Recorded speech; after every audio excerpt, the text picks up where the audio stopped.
Current affairs की जो हम बात कर रहे होते हैं एक्चुअल में कंटेम्प्रेरी अफेयर्स, जो आसपास के भी समय की चीज़ें हैं, उससे रिलेटेड चीज़ें हैं, क्वेश्चन उससे भी आता है। क्वेश्चन करंट अफेयर से बहुत ज़्यादा आते हैं, 30, 35, और चूंकि फैक्चुअल चीज़ें बहुत ज़्यादा होती हैं तो थोड़ी बोरियत भी होती है उसको पढ़ने में। 17 गोल्स हैं टोटल, 17 गोल्स याद करने के लिए अगर हम एक स्टोरी बनाते हैं तो करंट अफेयर्स को अगर आप कॉम्प्रिहेंसिवली कवर कर रहे हैं तो सारी चीज़ें क्लियर हो जाती हैं। 70 दिन लग के जान लगा दीजिए, सिलेक्शन हो जाएगा। Hello everyone, welcome to the IAS hub.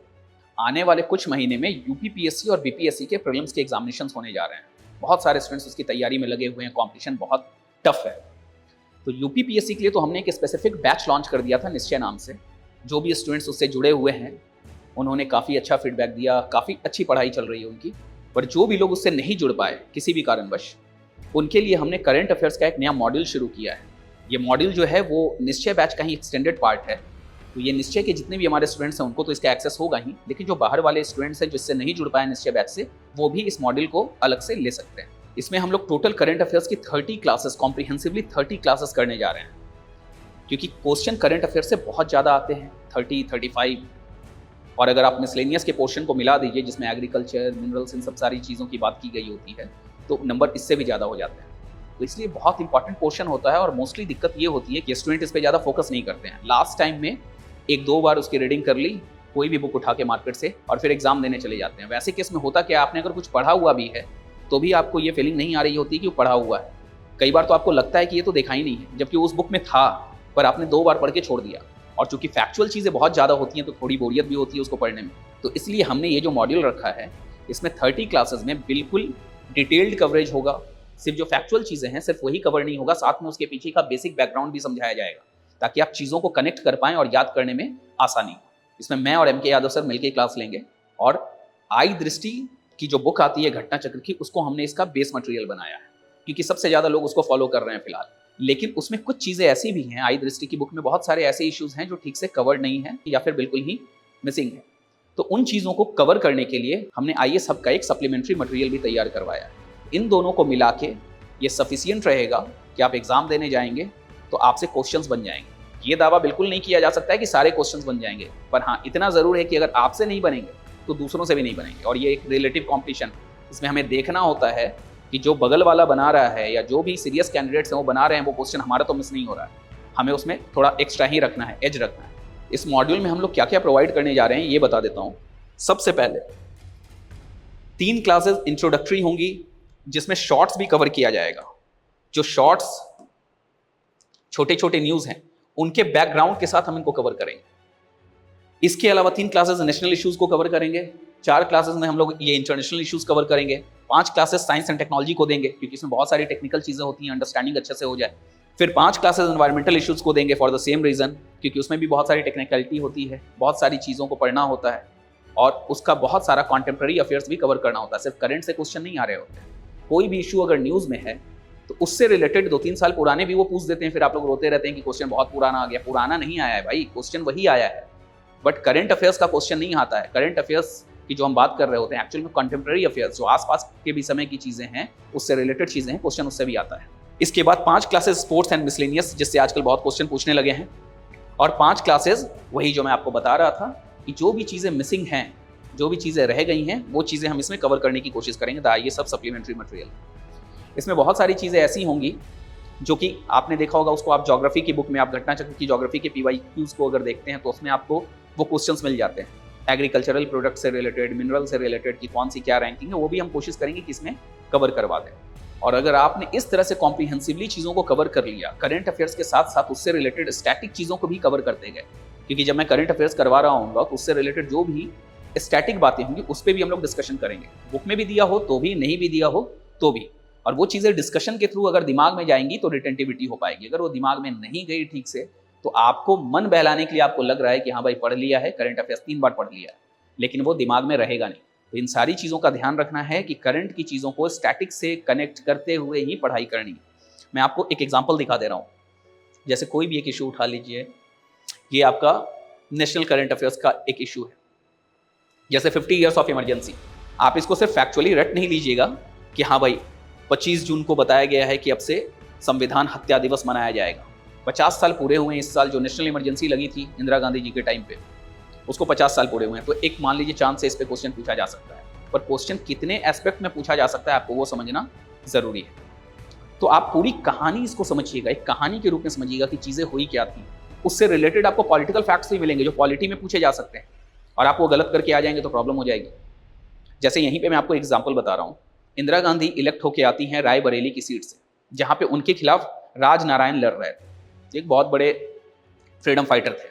इस इलेक्शन में इंदिरा गांधी जीतती हैं 1971 में जो इलेक्शन हुआ था, बट उस इलेक्शन को राज नारायण इस बेसिस पे चैलेंज कर देते हैं इलाहाबाद हाई कोर्ट में कि वो जो इलेक्शन है उसमें मैल प्रैक्टिस हुई है। एक्चुअल में सरकारी साधनों का उपयोग किया गया था, गवर्नमेंट के ऑफिशियल्स उसमें शायद इन्वॉल्व थे, ऐसा कहा जाता है।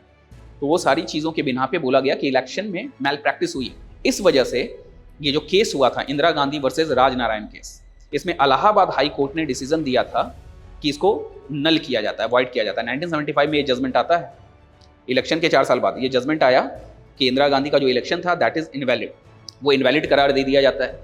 और जैसे ही इनवैलिड करार दिया जाता है, अब यहाँ पे एक क्वेश्चन और इससे कनेक्टेड है। आप एक बात बताइए, एक रूल है ना कि अगर आप मेंबर ऑफ पार्लियामेंट नहीं हैं तो भी आप 6 महीने तक मंत्री बने रह सकते हैं।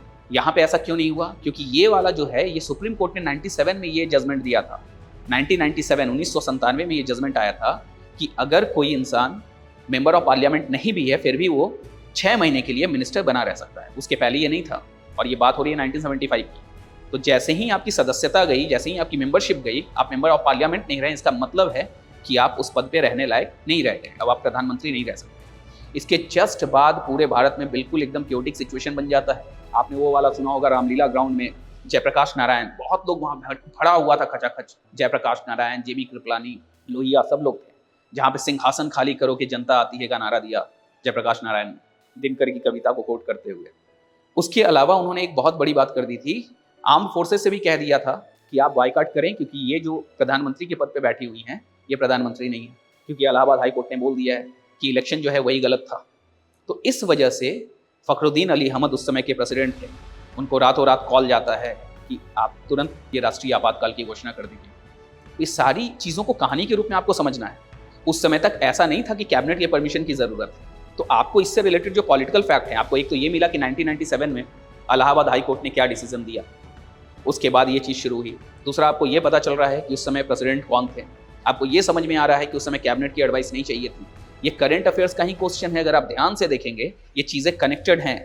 करंट अफेयर्स का क्वेश्चन जो है वो स्टैटिक से कनेक्टेड है, उसके बाद क्वेश्चन आ जाएगा आपके स्टैटिक में। तो करंट अफेयर्स को अगर आप कॉम्प्रिहेंसिवली कवर कर रहे हैं तो सारी चीज़ें क्लियर हो जाती हैं। आगे भी आपको कुछ अमेंडमेंट्स की बात दिख रही होगी कि 38th अमेंडमेंट एक्ट 1975, हालांकि यहाँ लिखा हुआ है कि empowered the president to issue emergency proclamation. हालांकि ये इमरजेंसी प्रोक्लेमेशन इशू करने का कॉन्स्टिट्यूशन में ही दिया हुआ है। तो ये चीज़ जो है आप इसको ये जान लीजिएगा कि एम्पावर नहीं किया गया था, एक्चुअल में एम्पावर तो पहले से था, कॉन्स्टिट्यूशन ने एम्पावर कर दिया था प्रेसिडेंट को नेशनल इमरजेंसी के लिए। 38th अमेंडमेंट में ये हुआ था कि उसको कोर्ट में चैलेंज नहीं किया जा सकेगा। अगर प्रेसिडेंट ने इमरजेंसी इशू कर दिया है तो that can not be challenged in the court of law. ये चीज़ 38th अमेंडमेंट में आई थी। 42nd अमेंडमेंट जो हुआ था उसमें किया गया था कि इमरजेंसी पूरे इंडिया में न लगा के चाहें तो एक स्पेसिफिक एरिया में भी लगा सकते हैं।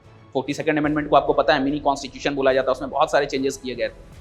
इसके अलावा 44th अमेंडमेंट, बाद में जब इंदिरा गांधी जी की सरकार गिरती है, जनता पार्टी की गवर्नमेंट आती है, मोरारजी देसाई प्रधानमंत्री बनते हैं 1978 में, तो 44th अमेंडमेंट एक्ट जो होगा उसमें उन सारी गलतियों को सुधारने की कोशिश की जाएगी जो 42nd अमेंडमेंट एक्ट में की गई थी या उसके पहले की गई थी। तो इसलिए इसमें बहुत सारी चीज़ें चेंज होंगी। जैसे सबसे पहले जो 352 आर्टिकल है हमारे नेशनल इमरजेंसी का, उसमें ये बात की गई थी कि इमरजेंसी 2 केसेस में लग सकती है, on the basis of war and external aggression, and दूसरा आर्म रिवेलियन। पहले ये आर्म रिवेलियन नहीं था, इंटरनल डिस्टर्बेंस था। फिर इंटरनल डिस्टर्बेंस का तो कोई पैमाना नहीं है, कुछ भी कहा जा सकता है। तो इस वजह से इंटरनल डिस्टर्बेंस को हटा दिया गया, उसको हटा के वहाँ पे वर्ड लाया गया आर्म रिवेलियन, कि सशस्त्र विद्रोह अगर हो जाए तो ही आप फिर कह सकते हैं कि नेशनल इमरजेंसी लगेगा, अदरवाइज वॉर और एक्सटर्नल एग्रेशन वाला तो कॉन्सेप्ट है। तो आपको ये सारी चीज़ें कहानी के रूप में कनेक्ट करके रखनी। समझ में आ रही है बात? चीज़ों को इस तरह से कवर करेंगे। उसके अलावा जो फैक्चुअल चीज़ें हैं वो तो ऐसे भी याद हो जाएंगी कि ये कब हुआ था, नोटिफिकेशन कब आया था। 25 जून को संविधान हत्या दिवस मनाया जा रहा है, और ये कब नोटिफिकेशन इससे रिलेटेड 11 जुलाई को आया था। भारत के गैजेट ऑफ इंडिया में 12 जुलाई को प्रकाशित हुआ था। 11 जुलाई को आया था, 12 जुलाई को प्रकाशित हुआ था। 11 जुलाई को विश्व जनसंख्या दिवस भी है और 12 जुलाई को वो गैजेट में प्रकाशित हुआ था। जो इस टाइप के रिसेंट बहुत इंपॉर्टेंट न्यूज़ होते हैं ना, उससे रिलेटेड इस टाइप के झंडू टाइप के फैक्ट भी पूछ देते हैं, इसलिए आप उसको तैयार रखिएगा। तो ये तो हुआ कॉन्सेप्चुअल वाले एक न्यूज़ की बात। अब मैं दूसरा एग्जाम्पल बता रहा हूँ, जैसे सस्टेनेबल डेवलपमेंट गोल है, वो अभी नहीं आया है, आए हुए समय बीत गया, बट फिर भी सस्टेनेबल डेवलपमेंट गोल पे क्वेश्चन आता है। पिछली बार 5-6 क्वेश्चन आ गए थे यूपीपीएससी के प्रीलिम्स के एग्जामिनेशन में, और ऐसे कई सारे स्टूडेंट हैं कि उनको वो 17 के 17 गोल नंबरिंग के साथ याद नहीं है। अब जो फैक्चुअल ऐसी चीज़ है उसको याद करने के लिए फिर आपको कुछ ना कुछ तिकड़म भिराना पड़ता है, लॉजिक लगाना पड़ता है। कुछ लोग न्यूमोनिक्स यूज कर लेते हैं। न्यूमोनिक्स क्या है कि बहुत शॉर्ट हो जाता है, और शॉर्ट वैसे अगर बहुत न्यूमोनिक्स आप तैयार कर ले तो उसको आप दिमाग में रिटेन नहीं कर पाएंगे। कहानी लंबी लगती है पर याद करने में आसानी होती है। इसके अलावा तो मैं बहुत सारी चीज़ों को रिलेट करके याद करवा देता हूँ। जिन लोगों ने भी मुझे पॉलिटी पढ़ाते या मॉडर्न हिस्ट्री में पढ़ाते हुए देखा है, कहानियों से रिलेट कर देता हूँ, या कुछ भी ऐसी ही बकैती करके भी रिलेट कर लीजिए, आपके दिमाग में रहना चाहिए। यहाँ पे जैसे मान लीजिए आपको एसडीजी गोल्स अभी मैं आपको याद करवाना चाहूँ, तो मैं अगले 5 मिनट में आपको एसडीजी गोल्स पूरे याद करवा दूंगा। तो चलिए एक एग्जांपल के लिए मैं आपको एसडीजी गोल्स याद करवाने का तरीका बताता हूँ कि कैसे उसको याद कर सकते हैं। एक स्टोरी बना लीजिए। हो सकता है शुरुआत में वो स्टोरी आपको बहुत लंबी लग रही हो, लेकिन अगर आप उसको ठीक से याद करने की कोशिश करेंगे बहुत ईजिली याद हो जाएगा। 17 गोल्स हैं टोटल, 17 गोल्स हैं। याद करने के लिए अगर हम एक स्टोरी बनाते हैं, तो उदाहरण के लिए मान लेते हैं कोई एक गरीब आदमी जिसके गरीबी में दिन गुजर रहे हैं, शादी हो गई है पर कोई काम नहीं कर रहा है, बेरोजगार है। अब वो पिता बनने वाला है, तो अब उसकी जिम्मेदारी है कि वो गरीबी से घर को निकाले ताकि बच्चे को एक अच्छी जिंदगी दे सके। मान लीजिए उसने अपना मोमोज का एक ठेला लगा लिया मुखर्जी नगर में। अब कुछ पैसे आने लगे, सबसे पहले उसकी गरीबी दूर हुई। तो गोल नंबर 1, नो पॉवर्टी। सबसे पहले गरीबी दूर हुई, नो पॉवर्टी। कहानी बस देखते जाइए, कहानी चलेगी। हो सकता है पहली बार में आपको कहानी लंबी लगे, जैसे ही रिवीजन में बोलूंगा सब आपके दिमाग में घुस जाएगा। तो सबसे पहले पहला नो पॉवर्टी, पॉवर्टी दूर हुई, खाने पीने का इंतजाम हो गया, खाना आ गया। Goal number 2, zero hunger. समझ में आ रही है बात? अब बच्चे को ढंग से खाना मिल रहा है, बच्चा बड़ा हो रहा है, तो उसके हेल्थ एंड वेलबींग का बिल्कुल ध्यान रखा जा रहा है। पैसा है घर में, अब 3-4 साल के बाद हेल्दी बच्चा हो गया है, health and wellbeing. Goal number 3, समझ में आ रहा है? उसके बाद अब वो 4 साल का हो गया है, अब उसके शिक्षा का इंतजाम किया जाएगा। अब उसका एडमिशन होने वाला है, नर्सरी क्लास में एडमिशन करने के लिए ले जाएंगे, तो एक अच्छा सा क्वालिटी एजुकेशन उसको दिया जाएगा, गुणवत्तापूर्ण शिक्षा। तो गोल नंबर 4 क्या है? Quality education. आप देखिए पूरे उस बच्चे के बढ़ने के क्रम में हम लोग पूरी कहानी याद कर सकते हैं। क्वालिटी एजुकेशन गोल नंबर 4 हो गया। अब वो स्कूल चला गया है। अब जो पिता है जो अपने काम पे जाता है, मोमोज का ठेला लगाता है, उसका बच्चा पढ़ रहा है। एक दिन उसके मन में आता है कि मैं जरा जाके स्कूल की सिचुएशन देखूं, हालत देखूं, मेरा बच्चा कैसे पढ़ रहा है, किस कंडीशन में है, क्योंकि उसने गाँव से पढ़ाई की थी, उसने कभी ठीक से कुछ देखा नहीं था। वो स्कूल जाएगा, मान लीजिए स्कूल के पीछे के ग्राउंड में वो जाता है और खिड़की से देखता है, उसके बच्चे का क्लासरूम है पीछे, झांक के देखता है तो उसे दिखता है कि लड़के भी हैं, लड़कियां भी हैं। उसके लिए नई चीज़ थी कि अरे वाह, लड़के लड़कियां सब साथ में बैठ के पढ़ रहे हैं, क्वालिटी एजुकेशन मिल तो रही है और जेंडर इक्वलिटी भी है, सब लोग साथ में पढ़ रहे हैं। तो 5th वाला पॉइंट जो है वो जेंडर इक्वलिटी का। समझ गए? वो बहुत खुश हुआ, उसने सोचा चलो मैं ऑफिस में मिल लेता हूँ और जाके धन्यवाद बोल देता हूँ कि बहुत अच्छे से आपने शिक्षा की व्यवस्था रखी। वो वहाँ से चलता है, बगल में हाथ मुंह धोने के लिए वहाँ पे बेसिन लगा हुआ है, हाथ मुंह साफ करने के लिए जाता है, तो क्लीन वाटर एंड सैनिटेशन का भी इंतजाम देखता है, बहुत खुश होता है। गोल नंबर 6 यही है, क्लीन वाटर एंड सैनिटेशन। वहाँ से बहुत खुश होकर जाता है। ऑफिस में जब गया तो देखा एसी चल रहा है, फैन चल रहा है, सब कुछ चल रहा है। उसे चिंता हुई यार कितना बिजली बिल उठता होगा। बस उसकी नज़र जाती है ऊपर की सोलर पैनल लगा हुआ है। इसका मतलब अफोर्डेबल एंड क्लीन एनर्जी, जो गोल नंबर 7 है आपका, अफोर्डेबल एंड क्लीन एनर्जी। वहाँ मिलकर वो बहुत खुश होकर घर आ जाता है कि यार बहुत ही अच्छी जगह, बहुत अच्छे संस्था में मैंने अपने बच्चे को पढ़ने भेजा है। ठीक है, अब बच्चा पढ़ाई करेगा, पढ़ाई करके वो बड़ा होता है, पढ़ाई उसकी तैयार हो जाती है, तो वो फिर क्या ढूंढेगा? डिसेंट वर्क एंड ग्रोथ ढूंढेगा, जो आपका गोल नंबर 8 है। आई समझ में? फाइनली जब वो ढूंढता है, कई जगह रिज्यूमे देता है और उसको एक इंडस्ट्री में नौकरी मिल जाती है। 9th नंबर गोल क्या है? Industry, innovation and infrastructure. तो आप इंडस्ट्री से बस याद कर लीजिए। अब बच्चा वहाँ नौकरी कर रहा है, इसकी ज़िंदगी भी संवर गई। अब वो मोमोज नहीं बेच रहा है, बेटे ने गुड़गांव में एक बढ़िया सा फ्लैट खरीद लिया जहाँ वो शिफ्ट हो गया है। अब जो इनइक्वलिटी थी समाज में वो कम हो गई। अब जो उसकी स्थिति थी, इनइक्वलिटी थी, वो खत्म हो गई, रिड्यूस्ड इनइक्वलिटी। अब वो बराबरी पे बैठ रहा है लोगों के साथ, बड़े बड़े लोगों के साथ उठना बैठना उसका हो गया। ये गोल नंबर 10 है, रिड्यूस्ड इनइक्वलिटी। समझ में आ रही है बात? बट थोड़े दिन में उसने देखा कि उस गुड़गांव में बारिश में पूरा पानी जम जा रहा है, बाढ़ जैसी सिचुएशन हो रही है, कोई व्यवस्था ढंग की नहीं दिख रही है। आपने हमेशा न्यूज़पेपर में सुना होगा, उसने देखा वहाँ पे। अब उसको लगा यार समाज ने मुझे इतना कुछ दिया है, मैं अब कोई काम भी नहीं कर रहा हूँ, बेटा कमा रहा है, मैं काम करता हूँ, समाज की अच्छी के लिए कुछ अपना कंट्रीब्यूशन देता हूँ। तो उसने सोचा कि सस्टेनेबल सिटी और कम्युनिटी बनाने के लिए मैं जगह जगह लोगों को जागरूक करूँगा। 11th नंबर गोल यही है, सस्टेनेबल सिटी एंड कम्युनिटी। वो हर जगह जाता था, सबको समझाता था कि हम रिस्पॉन्सिबल कंजप्शन एंड प्रोडक्शन करें, जिससे संसाधन बचे, सस्टेनेबल सोसाइटी बने, बहुत ज़्यादा ग्लोबल वार्मिंग ना हो, ये समझाता था। गोल नंबर 12 है, रिस्पॉन्सिबल प्रोडक्शन एंड कंजप्शन। याद हो गया? लेकिन लोग सुनने वाले थे नहीं, किसी ने उसकी बात नहीं सुनी। उसकी बात नहीं सुनी तो आपको प्रकृति की बात सुननी होगी, नेचर की बात सुननी होगी। फिर होगा क्लाइमेट एक्शन 13 नंबर पे। हालांकि ये क्लाइमेट एक्शन दूसरे फॉर्म में, क्लाइमेट एक्शन का मतलब क्लाइमेट के लिए हमें क्या एक्शन लेना है, लेकिन आप याद करने के लिए समझिए। फिर हुआ क्लाइमेट एक्शन, और मान लीजिए क्लाउड बस्ट हो गया, बहुत ज़्यादा बारिश हो गई, बहुत खराब सिचुएशन हो गया, बाढ़ आ गया, और फिर लाइफ बिलो वाटर चला गया, पानी में। यही है goal number 14, life below water. अब सब पछता रहे हैं, चीज़ें प्रॉब्लमेटिक हो गई हैं। फिर जब समय बीतेगा, पानी सूखेगा, लाइफ ऑन लैंड आएगा, goal number 15, life on land. तब सबको लगेगा नहीं यार, सही व्यवस्था बनानी ज़रूरी है। स्ट्रॉन्ग इंस्टीट्यूशन रहेगा तो पीस आएगा, ठीक है। तो स्ट्रॉन्ग इंस्टीट्यूशन, पीस, ये सारी चीज़ें गोल नंबर 16 में है। इन सारी चीज़ों के लिए एक पार्टनरशिप की ज़रूरत है, जो गोल नंबर 17 है, पार्टनरशिप फॉर द गोल। समझ में आई बात? हमने एक कहानी पढ़ी, अब मैं आपको तेज़ी से ये कहानी रिपीट करके बताता हूँ। एक गरीब आदमी था, उसकी शादी हो गई थी, वो पिता बनता है तो उसको लगता है मेरी जिम्मेदारी है बच्चे को अच्छा जीवन दूँ। वो एक मोमोज का ठेला लगाता है, पॉवर्टी दूर हो जाती है, नो पॉवर्टी, जीरो हंगर रहता है, खाने पीने का इंतजाम हो गया है बच्चे के लिए। तो एक अच्छा सा हेल्दी सा बच्चा तैयार होगा 3-4 साल के बाद, तो हेल्थ एंड वेलबींग 3 तक हो गया। अब गोल नंबर 4, क्वालिटी एजुकेशन का इंतजाम किया गया उस बच्चे के लिए। वहाँ जाता है स्कूल में ये देखने के लिए, तो देखता है कि बच्चे लड़के लड़कियाँ सब साथ में पढ़ रहे हैं। गोल नंबर 5, जेंडर इक्वलिटी हो गई, ठीक है। बहुत खुश होकर सोचता है चलो ऑफिस में मिलके थैंक यू बोल देते हैं। जा रहा होता है तो हाथ मुंह धोता है, वहाँ पे क्लीन वाटर था, सैनिटेशन की सुविधा थी, बहुत खुश होता है। गोल नंबर 6 ही है। वहाँ गया तो देखा AC, फैन, बिजली सब कुछ चल रहे हैं, लेकिन फिर उसने देखा कि अरे ऊपर सोलर पैनल लगा हुआ है, इसका मतलब अफोर्डेबल एंड क्लीन एनर्जी का इंतजाम। खुश होकर घर आ गया, चलो यार बच्चा पढ़ाई करेगा, अच्छे से पढ़ाई कर रहा है बच्चा। पढ़ बढ़ के जब निकला बच्चा योग्य हो गया, तो वो डिसेंट वर्क और ग्रोथ ढूंढ रहा है, गोल नंबर 8 जो है। और उसकी नौकरी लग जाती है एक अच्छी सी इंडस्ट्री में, जो गोल नंबर 9, इंडस्ट्री इनोवेशन। नौकरी लग जाती है, पैसा आता है, इनइक्वलिटी रिड्यूस हो जाती है, रिड्यूस्ड इनइक्वलिटी, गोल नंबर 10। फिर उसको लगता है समाज के लिए एक सस्टेनेबल सोसाइटी बनाने के लिए कुछ काम करना चाहिए, तो सस्टेनेबल सिटीज एंड कम्युनिटीज़ के लिए गोल नंबर 11। उसके लिए वो बताता है कि रिस्पॉन्सिबल प्रोडक्शन और कंजप्शन होना चाहिए, गोल नंबर 12। लोग उसकी बात नहीं सुनते हैं तो प्रकृति सुधारती है, क्लाइमेट एक्शन होगा, गोल नंबर 13। पानी में सब डूब जाएगा, life below water, goal number 14। पानी सूखेगा, लाइफ ऊपर आ जाएगी, लाइफ एबव लैंड आ जाएगी। तो सब लोगों को ध्यान आएगा कि हाँ यार इंस्टीट्यूशन को स्ट्रॉन्ग करना है, इंस्टीट्यूशंस को स्ट्रॉन्ग करना है, गोल नंबर 16। और इन सब के लिए पार्टनरशिप करना है, पार्टनरशिप फॉर द गोल्स। कहने का मतलब मैंने आपको ये बताया कि हम किस तरह से जो बहुत जटिल चीज़ें हैं, बहुत कॉम्प्लेक्स चीज़ें हैं, उनको कहानी के जैसा याद कर सकते हैं। चीज़ें बहुत मुश्किल नहीं हैं, हम उनको ढंग से कर लेंगे ना, सब हो जाएगा भाई। सबसे पहले बकैतियों में ना पड़ें, और रोना नहीं रोना है कि क्वेश्चन आ गया 3 साल पहले का, 2 साल पहले का।